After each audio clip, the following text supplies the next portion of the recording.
Hey guys, today on What to Watch, the show that lets you know what's streaming online now, it's drugs, sex, and rock and roll, aka hippie music movies. Whoa, super psychedelic.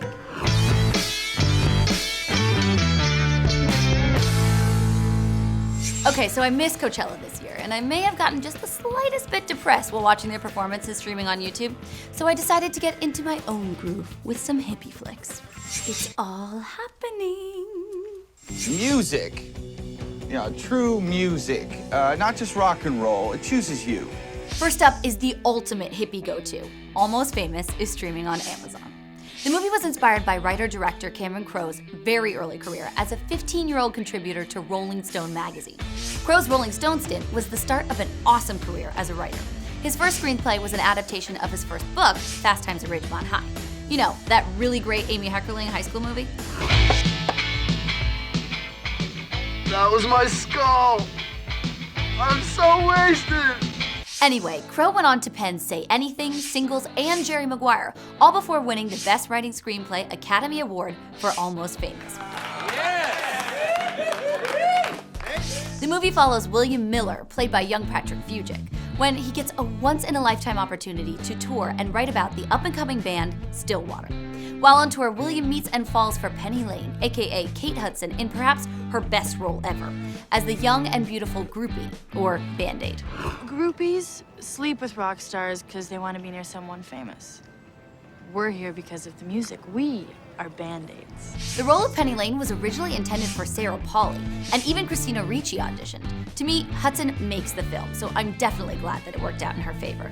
Ladies and gentlemen! At this time, please extinguish all smoking materials, for the captain has turned on the no smoking sign. Fun fact, the movie also includes a very early role for Zooey Deschanel as William's older sister. She totally rocked a 60s flight attendant / Howard Johnson's employee look. One day, you'll be cool. Fun fact number 2, Crowe was able to get permission to call his band Stillwater from the real 1970s Stillwater Band after giving them a private screening of the movie. I am a golden god! I'm also high on drugs. It's rumored that the Russell Hammond character was based on Greg Allman of the Allman Brothers, who Crowe toured with and wrote about in 1973.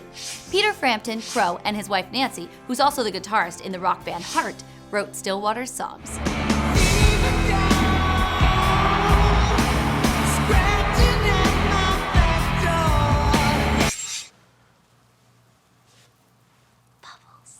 Next up is a movie that is an epitome of sex, drugs, and rock and roll. It's writer-director Oliver Stone's The Doors. The movie follows Jim Morrison, played by Val Kilmer, from his Venice Beach lifestyle to UCLA film school to falling for his girlfriend Pamela Curson, aka Meg Ryan, to the formation of his iconic rock band, The Doors. I got a name. Doors. I mean the doors in your mind. The Huxley book. Doors of perception. Acid. Great. The story is a psychedelic roller coaster, illustrating the delirium that comes with fame and fortune. It'll immediately transport you into the wild world of Morrison, from the highs of thrilling concerts to the lows of self-pity, depression, and overindulgence. The lesson we learn from The Doors is there really is a point where too much of a good thing can end up more of a bad thing.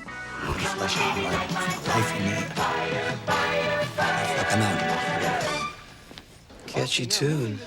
Fun fact, The Doors band members have said that Val Kilmer played such a spot-on version of Jim Morrison that they couldn't distinguish between his mannerisms and his voice from the real Jim Morrison.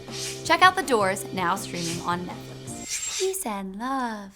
If you're really feeling like some free love, check out the iconic music documentary that was released in 1970 and has a 92% audience approval rating on Rotten Tomatoes. Woodstock, 3 Days of Peace and Music is streaming on Documentary Heaven. This thing was too big. It was too big for the world. Nobody has ever seen a thing like this. Woodstock covers the 1969 Music and Art Festival of all festivals, featuring the likes of Crosby, Stills and Nash, Jimi Hendrix, The Who, Joe Cocker, Joan Baez, Carlos Santana, and naked flower children covered in mud. The warning that I've received, you may take it with however many grains of salt you wish, that the brown acid that is circulating around us is not specifically too good. The festival itself is famous for being a financial disaster. However, the movie and accompanying soundtrack were the only things to actually make money from the event.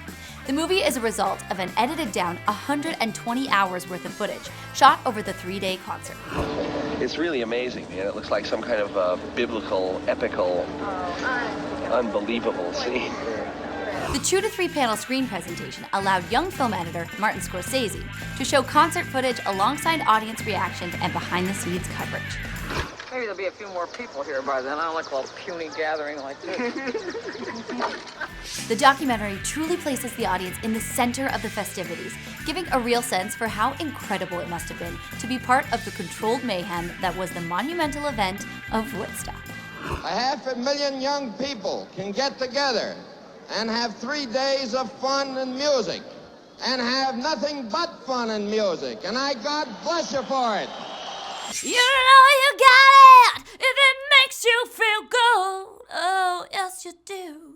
In previous eps, I've talked about Dazed and Confused and Harold and Maude, which both definitely fit the vein of this list. Click the links below to check those out now. Let me know what you thought of this week's list, and what are some of your favorite music festivals. Make sure to click like and subscribe to Cinefix for more What to Watch every Thursday, and let me know what list I should do next time. See you later. Alligator. I don't know what I'm doing. What?